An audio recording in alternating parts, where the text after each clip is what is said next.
Olá, o tema de hoje é a retomada do crescimento dos salários como ponto de recuperação da economia brasileira. Mas antes do tema, vou fazer aquele tradicional pedido, que você vá no nosso canal, Como Enfrentar a Direita no Brasil, faça a sua inscrição, toque no sininho e você receberá todas as notificações de novos vídeos aqui no canal. O tema de hoje é um tema que remete a 5 anos atrás. Foi o início do processo da decadência do valor dos salários na economia brasileira. Os salários brasileiros estão caindo desde 2015. E esse é um processo que faz com que a economia brasileira afunde. Porque a economia brasileira não é uma economia de um país pequeno que possa, por exemplo, ter um setor específico, exportador e sustentar, ter um setor específico do turismo e sustentá-lo. Não. A economia brasileira é de um país enorme, de dimensões continentais e com mais de 200 milhões de habitantes. Portanto, tem que ser necessariamente uma economia diversificada. E crescer os salários é o ponto fundamental para que a recuperação econômica exista. Agora, nós precisamos analisar o que tem acontecido nos últimos 5 anos, especificamente agora, nessa reta final, nos últimos 2. Alguns setores têm ganho, alguns setores, sem dúvida, estão lucrando. São eles: mercado financeiro, o agronegócio exportador, oficiais militares de altas patentes, os madeireiros, grileiros. Há uma política econômica e uma ação política que faz com que esses setores estejam protegidos. A desvalorização cambial, por exemplo, tem ajudado muito a agricultura exportadora. Mas isso não é suficiente para sustentar o país. 90% dos brasileiros estão perdendo nos últimos 5 anos. Quem são? Em primeiro lugar, os trabalhadores. Quem vive de salário tem tido seus salários desvalorizados. A massa de desempregados e subempregados faz com que haja um achatamento salarial em todos os níveis. A política também, que foi modificada do salário mínimo, agora sem reajuste real, também joga para baixo os salários no mercado brasileiro. Portanto, trabalhadores, a maior parte do comércio, basta andar pelas ruas das grandes e médias cidades para você ver a situação em que o comércio está. Falta dinheiro para comprar, portanto, a roda da economia não gira. A maior parte da indústria brasileira também está com capacidade ociosa. E ainda a maioria dos servidores públicos, tirando uma faixa muito pequena de servidores de alto padrão, por exemplo, do Judiciário, do Ministério Público e de alguns outros lugares, a maioria dos servidores estaduais, municipais e também da União passam por fases sem reajustes salariais. Portanto, nós teríamos 90% dos brasileiros perdendo e 10% ganhando.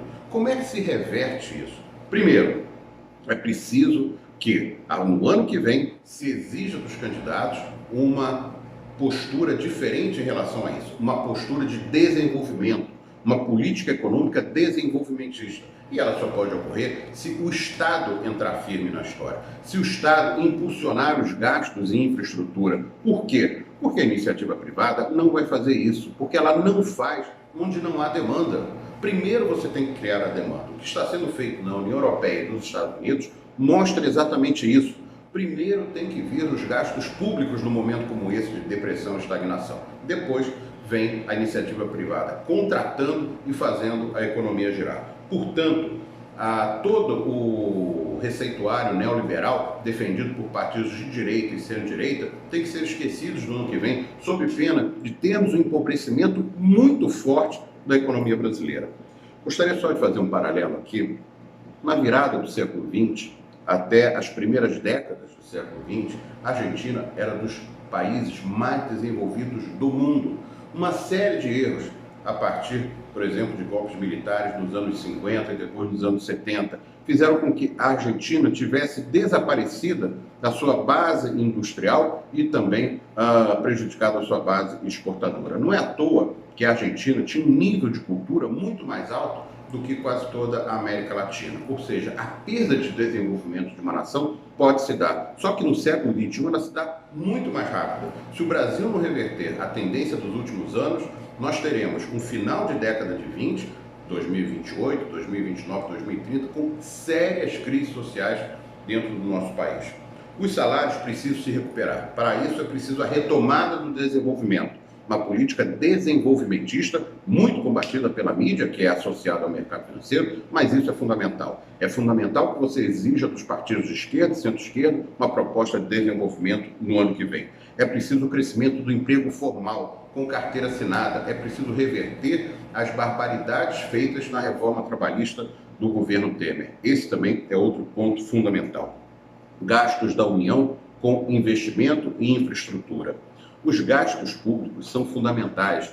Ao contrário do que muitos comentaristas econômicos falam nas redes de televisão, o gasto público para investimento é fundamental para que haja a contratação da empresa privada para executar aquelas obras, aquelas ações, e que para isso você possa empregar. Então, você precisa de emprego formal, investimento público e reajuste do salário mínimo acima da inflação, como foi feito durante um longo tempo aqui no Brasil e que deu muito resultado aí entre 2004, 2005 até 2015. Portanto, esses são os pontos primordiais. E eu gostaria de dizer que, nesse ponto, o governo vai precisar retomar o controle sobre o petróleo brasileiro. O ideal é que o governo retomasse o controle sobre o petróleo e sobre o minério. E esses dois pontos que são fundamentais para o desenvolvimento da indústria pesada brasileira tivessem o poder do Estado e o direcionamento do poder do Estado. Mas se for pelo menos o petróleo, se reverter todas as barbaridades feitas nos últimos anos de entrega do petróleo brasileiro,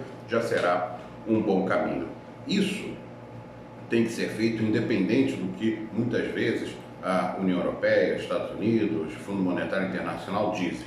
Um modelo que a gente deve ter em mente foi um modelo implantado pela Coreia do Sul, não o regime político da Coreia do Sul, que nos anos 60 e 70 era um regime ditatorial, mas o que foi feito lá pelo comando da Coreia do Sul, ao se negar a seguir diretrizes do Fundo Monetário Internacional e do Banco Mundial e fazer a sua industrialização. Esse foi o ponto fundamental. A Coreia do Sul optou por se industrializar e hoje ela tem um panorama muito mais diversificado, muito mais tecnológico na economia mundial do que o Brasil. O Brasil precisa enfrentar esse desafio e isso faz com que os salários subam porque são empregos de melhor qualidade. E o último ponto é diálogo. É preciso diálogo com os sindicatos, com os representantes dos trabalhadores. Não se faz um país só com capital. Existe capital e existe trabalho. Aliás, se faz um país até só com trabalho e sem o representante do capital financeiro. Agora, sem trabalhador não se faz. É impressionante como um presidente, que é um presidente de centro-direita, não é a direita trumpista, mas é um presidente de centro-direita, como é Joe Biden nos Estados Unidos, tenha feito há poucos dias um vídeo ressaltando a importância dos sindicatos, dos trabalhadores, que os Estados Unidos foram construídos pelos trabalhadores e não por Wall Street, ou seja, pelo mercado financeiro, porque eles sabem que distribuir o dinheiro de forma um pouco mais igualitária é o ponto central para o desenvolvimento de uma nação. A China está aí. O que se fazia com a China há 30 anos atrás, olha, vamos para a China porque o salário é baixo, não é mais essa realidade. Os chineses hoje já têm salários maiores do que a média dos trabalhadores brasileiros e com um nível de vida melhor. É preciso investir no trabalhador e é preciso diálogo. Desde o governo Temer, passando agora pelo governo Bolsonaro, não há diálogo com os sindicatos trabalhadores. Nenhum sindicato, nenhuma central sindical é recebida pelo governo. Isso não existe. Isso é brecar um diálogo, é fazer com que a economia brasileira seja dirigida a partir do mercado financeiro e do mercado empresarial, achatando a representação dos trabalhadores. Reverter tudo isso é um ponto prioritário. E você que está nos ouvindo agora, que está nos vendo, precisa ter essa consciência de, no ano que vem, exigir que a postura de uma candidatura progressista seja uma postura de desenvolvimento do país, retomada da valorização do salário mínimo e retomada do investimento em trabalho com maior qualidade, com maior salário. Esse ponto é o ponto fundamental para uma retomada de diálogo franco na sociedade brasileira. Isso precisa mudar. O Brasil não pode ficar estagnado com a pobreza aumentando como tem aumentado nos últimos anos. Eu, Marco Antônio Monteiro, fico muito agradecido de você ter passado por aqui e lembro, se você quiser mais detalhes, há um livro na Amazon.com.br, Como Enfrentar a Direita no Brasil, com essas e outras propostas fundamentais para o ano de 2022. Muito obrigado.